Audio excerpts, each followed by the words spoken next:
ng boses ah.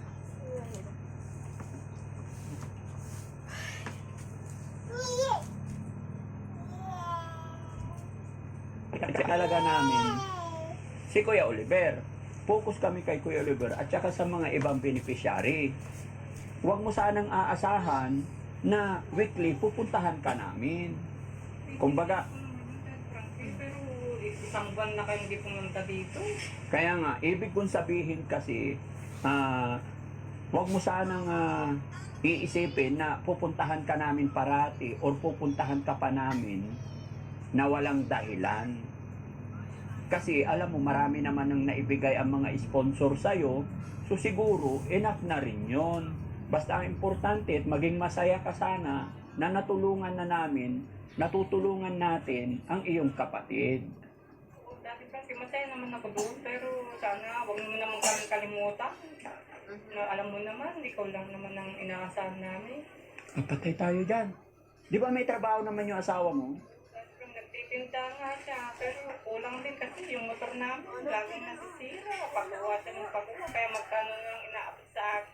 Ibenta mo na lang yung motor, tapos yung asawa mo magtrabaho na lang sa bukid, walang maintenance.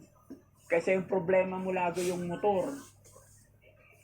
Malaki pa rin yung kita kasi sa pagtitinda, Daddy Frankie. Buti na pasyal kayo, nag-chat nga ako sa'yo kasi malapit na yung birthday ng anak ko, Daddy Frankie. Oh, bakit sa akin ka magpapaalam na ililitsyon yung baboy?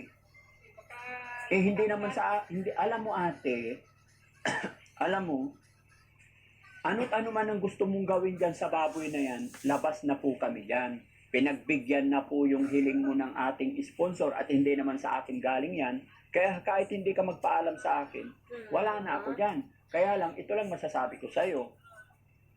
Kaya ako nagpunta rito, nagulat ako. Kasi nanawagan ka noon na para may aalagaan ka, pagkabuhayan. Natatandaan ko pa yung sinabi mo sa akin, livelihood sinabi mo eh.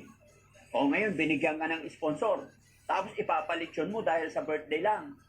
siyempre wala kasing handa yung anak ko, Daddy Frankie. Social ka. Ako nagbe-birthday, hindi ako naglilitsyon. Siyempre, 7 years old pa naman. Ay, ganon.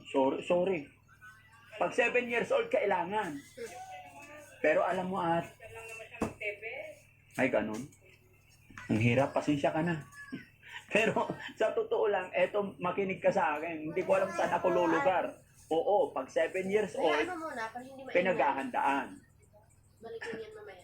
Pero sa akin naman, sa aking pananaw, ang pagbe-birthday, depende kung kaya, Kaya nga. kung meron. Anong meron? Pero kung wala, Wala.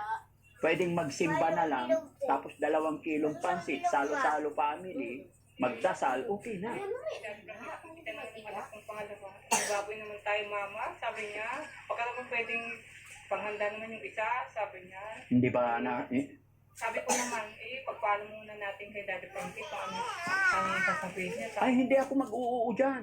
Ito tatanungin kita.